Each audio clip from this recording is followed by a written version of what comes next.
వానాకాలం మొక్కజొన్న సాగులో మెలకువలు. ఎన్నో పరిస్థితుల ప్రభావాలలో 1 ఎకరం వరి వేసే రైతు 3 ఎకరాల మొక్కజొన్న సాగు చేయడానికి అవకాశం ఉంది. వరి 1 ఎకరం 25 నుంచి 28 క్వింటాల దిగుబడి వస్తుంది. దానికి గాను రైతు సోదరులకి దాదాపుగా మనకి ఒక 60,000 ఆదాయం వస్తే, అలాగే మొక్కజొన్న 3 ఎకరాలు సాగు చేసినచో ఎకరానికి 25 నుంచి 30 క్వింటాల దిగుబడి వస్తుంది. కాబట్టి రైతులకు దీని మీద 1,00,000 పైన ఆదాయం వచ్చే అవకాశం ఉంది. కాబట్టి రైతు సోదరుని 1 ఎకరం వరి వేసే బదులు 3 ఎకరాల మొక్కజొన్న సాగు చేసి ఆదాయాన్ని పొందడానికి అవకాశం ఉంది. కాబట్టి కొంత ఈ ఎల్నినో పరిస్థితుల ప్రభావం వల్ల మీరు కొంచెం మొక్కజొన్న వైపు కూడా మొగ్గు చూపాల్సిన అవకాశం ఉంది. మొక్కజొన్న ఈ ఎల్నినో ప్రభావం వల్ల వర్షపాతం తక్కువన్నా కూడా ఆందోళన చెందాల్సిన అవసరం లేదు. జూలై 15 వరకు కూడా మనము సాగు చేసుకోవడానికి అవకాశం ఉంది. అలాగే స్వల్పకాలిక రకాలను వేసుకున్నట్లయితే జూలై 15 నుంచి ఆగస్టు మొదటి వారం కూడా వేసుకునే అవకాశం ఉంది. కాబట్టి మొక్కజొన్న సాగు చేసుకోవచ్చు. అలాగే ఇప్పుడు ఎవరైతే నీటి సౌకర్యం ఉందో అలాంటి రైతు సోదరులు ఖచ్చితంగా దీర్ఘకాలిక రకాలను వేసుకోవటము, 110 రోజులు పైబడి ఉన్న రకాలను సాగు చేసుకున్నట్లయితే కనుక అధిక దిగుబడి వచ్చే అవకాశం ఉంది.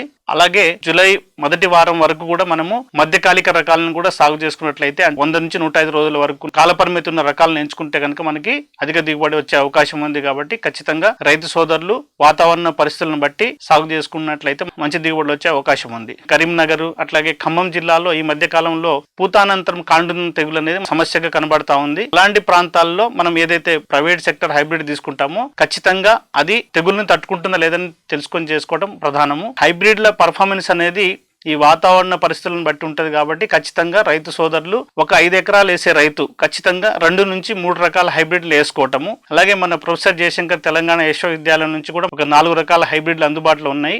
అందులో ముఖ్యంగా చూసుకున్నట్లయితే DHM 206, DHM 182, అలాగే DHM 117, DHM 121 ఈ 4 రకాల హైబ్రిడ్ విత్తనాలు మన దగ్గర అందుబాటులో ఉన్నాయి. ఇవన్నీ కూడా మధ్యకాలిక రకాలు. అంటే మీరు జూలై మొదటి వారం వరకు కూడా నిర్భయంగా ఈ రకాలను సాగు చేసుకోవచ్చు. రైతు సోదరులు ఎవరైనా ఈ విత్తనాలు కావాలంటే కూడా మొక్కజొన్న పరిశోధన విభాగం రాజేంద్ర నగర్ లో అందుబాటులో ఉన్నాయి. వీటి ధర వచ్చేసి 4 కిలోల ప్యాకెట్ మనకి 1,200 రూపాయలు ఉంది. ఇది అర ఎకరానికి సరిపోతుంది. విత్తనం వేసుకునేటప్పుడు ఖచ్చితంగా అంటే చాలా మంది నిమాంటిక్ ప్లాంటర్స్ తో పోతున్నారు, కొంతమంది నాగలి వెనకాల వేస్తా ఉన్నారు. ఈ వర్షాభావ పరిస్థితులు ఉన్నప్పుడు మరీ లోతుగా వేసుకున్నట్లయితే కనుక ఆ మొలక అనేది రావడానికి కొంచెం ఇబ్బంది ఉంటుంది. సాధ్యమైనంత వరకు మనము బోదెల్లో అంటే వరుసకు వరుస మధ్య దూరం 60 సెంటీమీటర్లు, మొక్కకు మొక్క మధ్య 20 సెంటీమీటర్ల దూరంలో మనం ఇత్తుకోవాల్సిన అవసరం ఉంది. బోదె పైన ఇత్తుకుంటే ఏమైందంటే ఈ వానాకాలంలో వర్షాలు అధికంగా పడ్డా కూడా నీళ్ళు అనేది సాలలో నిలబడి మొలక అనేది మంచిగా వస్తుంది. నీళ్ళు ఎక్కడైతే మనకి సమాంతరంగా నేల ఉండదో అక్కడంతా నీళ్ళు ఆగిపోయి మొలక శాతం అనేది తగ్గుతూ ఉంటుంది. మొక్కజొన్నలో ప్రధానం ఏంటంటే మొక్కల సాంద్రత